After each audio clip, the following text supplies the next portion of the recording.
E aí, pessoal católico ligado no YouTube.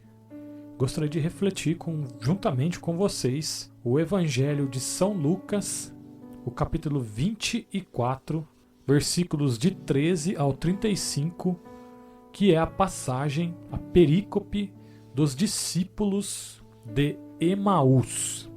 Você leia aí, pause seu vídeo, leia esse trecho. Então, a gente vai fazer as seguintes reflexões sobre ele. No versículo 13 vai estar escrito o seguinte: Neste mesmo dia, 2 discípulos caminhavam para uma aldeia chamada Emaús, distante de Jerusalém, 60 estádios. Por que está escrito aí neste mesmo dia? Esse mesmo dia significa que está vinculado à narrativa anterior, no versículo 1 já do capítulo 24, que fala que no primeiro dia da semana, ou seja, no domingo, os discípulos foram até o túmulo de Jesus e lá não encontraram a pedra que estava aberto, onde eles começaram a achar que alguma coisa tinha acontecido, ou seja, que Jesus tinha ressuscitado. Mas os discípulos de Emaús ainda não haviam acreditado nisso. Então, tristes, eles partiram para a cidade de Emaús, que era distante 60 estádios de Jerusalém, onde eles estavam, onde Jesus foi crucificado. 60 estádios equivalem mais ou menos a 12 quilômetros. Estádios era a medida usada pelos gregos, né, de origem grega, que era medida pelo tamanho da pista de corrida das Olimpíadas que eles faziam, das competições daquele tempo. Essa aldeia chamada Emaús, então ela ficava ao norte de Jerusalém, descendo a montanha de Sião. No versículo 14 está escrito o seguinte: Iam falando um com o outro tudo o que se tinha passado. E o que é que se tinha passado? Jesus, ele havia anunciado a palavra de Deus. As pessoas tinham depositado uma expectativa muito grande na pessoa de Jesus como sendo o Messias que mudaria a história de Jerusalém. E de repente, os poderosos daquele tempo, os escribas e os fariseus, crucificaram essa única esperança que o povo judeu tinha de salvação do jugo do Império Romano. Então, eles iam ressentindo tudo aquilo que estava acontecendo pelo caminho. Ressentindo, mas como que a gente foi depositar a nossa esperança numa pessoa que depois, por fim, se mostrou incapaz até mesmo de se livrar dos próprios julgos do povo judeu? Como ele ia libertar então o povo judeu do povo romano? Ou seja, eles ainda não haviam compreendido, mesmo estando com Jesus, eles eram discípulos, eles não eram apóstolos, né? Ou seja, são aquelas pessoas que estavam na convivência com Jesus, mas não em intimidade com ele. Eles ainda não haviam compreendido muito bem qual era a verdadeira natureza da vinda de Jesus no meio da humanidade. Versículo 15, então: Enquanto iam conversando e discorrendo entre si, o mesmo Jesus aproximou-se deles e caminhava com eles. E aqui está o mistério.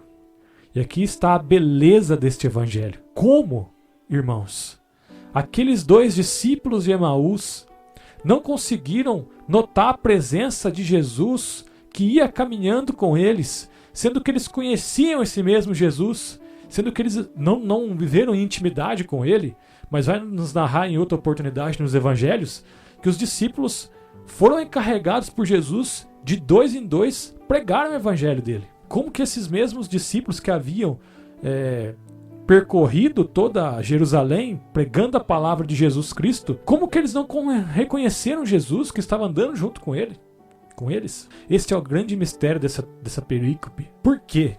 Qual é o motivo? E então Jesus chegou, se aproximou deles e perguntou para eles: de que estáis falando pelo caminho? Por que estáis tristes? Ou seja, a tristeza daqueles 2 discípulos por perderem o seu mestre, por perderem a causa pela qual eles depositaram o sentido da vida deles, estava aparente.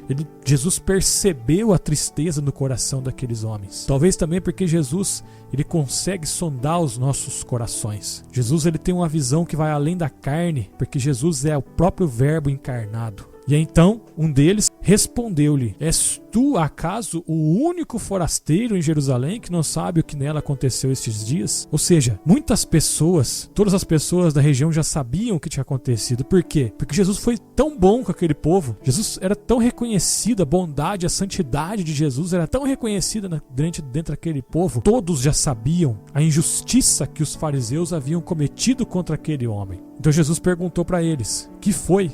E eles disseram a respeito de Jesus de Nazaré: era um profeta poderoso em obras e palavras diante de Deus e do povo. Ou seja, aqui nesse versículo nós já conseguimos afirmar algo muito importante para esta perícope. Os discípulos de Emaús ainda não reconheciam Jesus como Filho de Deus. Para eles, Jesus era um profeta poderoso. Ele não era o Filho de Deus. Ele não era o Verbo encarnado que havia descido da sua natureza divina, se feito homem para revelar Deus ao ser humano.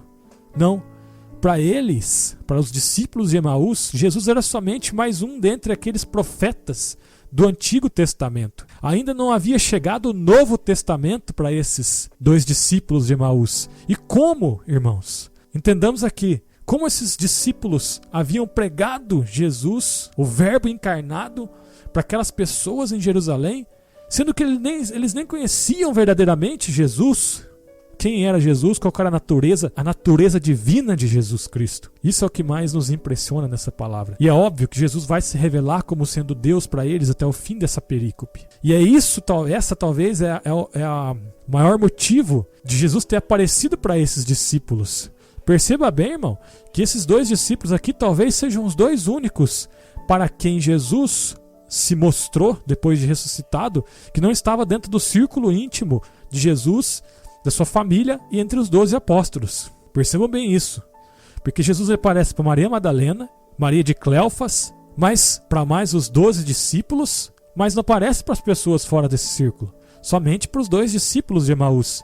Para que eles dessem testemunho verdadeiramente para os outros discípulos. Se a gente for qualificar como se fosse hoje em dia, esses dois discípulos eles seriam como se fossem os sacerdotes de hoje em dia. Por quê? Se os 12 apóstolos eram os bispos, que depois se sucederiam, então os discípulos que não estavam nesse círculo tão íntimo de Jesus, mas que também pregavam a palavra e tinham alguns poderes do sacramento da ordem, eles eram os sacerdotes. É para mostrar para essa classe, de sacerdotes, de futuros sacerdotes do Senhor, que Jesus realmente era Deus, que Jesus se apresenta, se mostra ressuscitado para esses discípulos de Emaús.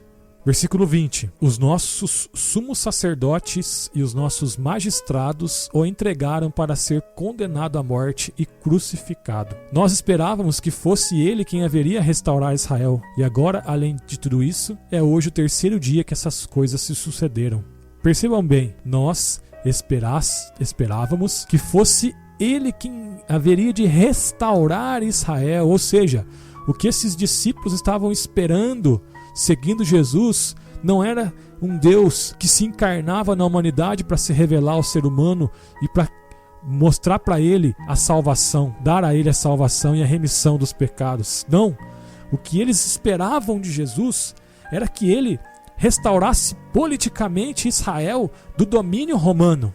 E aqui está a prova cabal contra esses teólogos que querem politizar as Sagradas Escrituras, dizendo que Jesus era um Messias político. Ao contrário, se existe uma coisa que Jesus não foi um Messias político. Isso era o que os discípulos deles, achavam dele. Achavam que ele ia criar um movimento político que ia crescer, ia se efervescer e ia colocar todo o povo judeu contra o povo romano. Mas foi exatamente o contrário. Jesus curou a filha do soldado romano. Aí no versículo 22 vai nos dizer, Lucas, que algumas mulheres dentre nós nos alarmaram, que elas foram ao sepulcro antes do nascer do sol e que não tinham achado o seu corpo.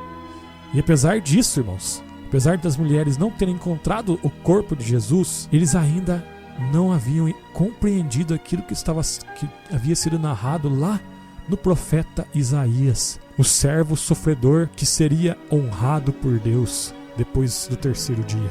de morte. No versículo 25, então Jesus, já perdendo a paciência com os dois, fala: como sois tardo de corações para crerdes em tudo que anunciaram os profetas. Porventura, no versículo 26, não era necessário que o Cristo sofresse todas essas coisas e assim entrasse na sua glória? Ou seja, qual tipo de Messias que Jesus era? Não era o tipo de Messias glorioso humanamente.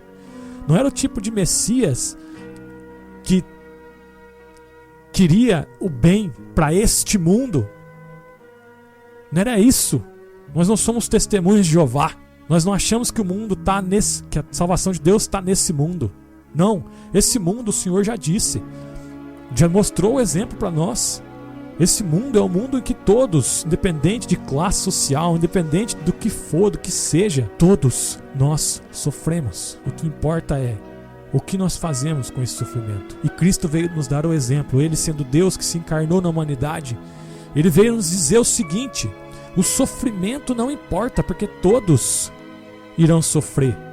O sofrimento, irmão, foi ocasião de crescimento espiritual, de tal forma para tantos católicos, que todos os santos sofreram. E através do sofrimento, como nos diz lá no capítulo 2 do livro do Eclesiástico, foi no sofrimento a forma da santidade. E Jesus vem nos mostrar isso na natureza divina dele. Porventura não era necessário que o Cristo sofresse essas coisas e assim entrasse na sua glória? É esse o tipo de Messias que Jesus Cristo é. O tipo de Messias vem mostrar para a humanidade que o sofrimento, se levado, a cruz, se levada em direção a Deus, nos torna mais santos. É a cruz que é o caminho da nossa salvação.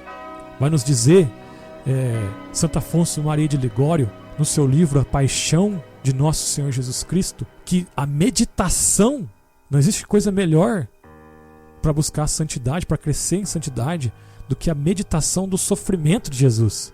Não é a meditação dos milagres, não é a meditação da glória, é a meditação do sofrimento de Jesus. Porque, irmão, quando você entrar no seu sofrimento, você tem que se esperar em Jesus Cristo. Como nos diz São Paulo, no livro dos Gálatas: estou crucificado com Cristo e vivo, mas não sou eu, é Cristo que vive em mim. Então lá no versículo 27 de Lucas, Jesus, então, começando por Moisés, percorrendo todos os profetas, explicavam-lhes o que dele se achava dito em todas as escrituras. E aqui, irmão, eu não sei, talvez se nós estivéssemos no lugar desses dois profetas, desses dois discípulos, nós faríamos o mesmo. Mas a essa altura do campeonato, será que eles não haviam ainda percebido, nem desconfiado que era Jesus que estava falando com eles? Porque Jesus estava falando de si mesmo, começando lá por Moisés, ou seja, lá pelo povo eleito escravo no Egito, percorrendo todos os profetas antes do exílio, durante o exílio, depois do exílio, falava sobre tudo isso, explicava por que todos os profetas estavam predizendo eram ele. Ele era, Jesus é a realização de todas as profecias do Antigo Testamento. Jesus está falando isso para eles, e eles não perceberam ainda que era Jesus. Por isso que Jesus ainda falou em cima: homens sem inteligência. Como que eles não tinham percebido que Jesus era de quem ele estava falando? E, mais importante, não é possível. No versículo 28, aproximaram-se da aldeia para onde iam, e ele fez, ou seja, Jesus fez como se quisesse passar adiante. Mas eles forçaram-no a parar. Fica conosco. E essa é uma das frases mais bonitas que a gente já leu nas Sagradas Escrituras, né? Fica conosco, já é tarde, e o dia já declina. Então, Jesus entrou com eles. Então eles se sentaram todos juntos em uma mesa. Jesus abençoou e serviu a eles. Então, e só então, eles abriram os olhos e reconheceram a Jesus. Mas ele desapareceu. E aqui tem uma coisa muito importante. Vamos parar aqui no versículo 31. Depois a gente finaliza no versículo 32. Percebam bem uma coisa muito importante aqui. Temos duas coisas muito claras aqui, litúrgicas. A primeira é a liturgia da palavra, lá em cima, porque Jesus ia explicando para eles desde Moisés e passando pelos profetas, que ele era o cumprimento de todo o Antigo Testamento. E aqui no versículo 31 é a Eucaristia, porque Jesus partiu o pão, abençoou e serviu a eles. E só então eles reconheceram a Jesus. Jesus falou para eles sobre si, mas eles não abriram os olhos. Mas foi quando eles experimentaram o corpo de Cristo transubstanciado que eles reconheceram a Jesus. Assim é conosco também. Não adianta nada a gente ler as Sagradas Escrituras, não adianta nada a gente querer interpretar as Sagradas Escrituras se a gente não se alimenta do corpo e do sangue de Jesus Cristo. Aqui está mostrando para nós, com letras garrafais, que o que centraliza toda a nossa fé é a Eucaristia. Todos os outros sacramentos têm um seu motivo maior de existir relacionados ao sacramento da Eucaristia, que foi o sacramento maior de Jesus. É na Eucaristia que nós reconhecemos espiritualmente que Jesus está conosco. Então nós, abastecidos com a Eucaristia, nós podemos olhar para as Sagradas Escrituras para que o nosso coração se abrase. Versículo 32. Diziam-se um para o outro: não se nos abrasava o coração quando ele nos falava pelo caminho e nos explicavam as Escrituras? Nós temos que buscar a Eucaristia, alimentar o nosso coração com ela, para que ela possa nos abastecer, para que nós possamos compreender o verdadeiro sentido e sentir na nossa própria carne o cumprimento das Sagradas Escrituras. Agora, irmão, uma coisa muito importante: nesse tempo em que a gente se afasta da Sagrada Eucaristia por conta dessa epidemia de coronavírus, é um momento de muita tristeza para o nosso coração e para a nossa alma. Mas, irmão, isso não pode ser algo que realmente te enfraqueça espiritualmente. O que nós devemos realmente fazer é aguardarmos silenciosamente, assistirmos às missas online e aguardar esse deserto que nós vivemos. Porque depois do deserto, sempre tem a recompensa que Deus nos traz. Amém? Deus abençoe você, fiquem com Deus e até o nosso próximo vídeo.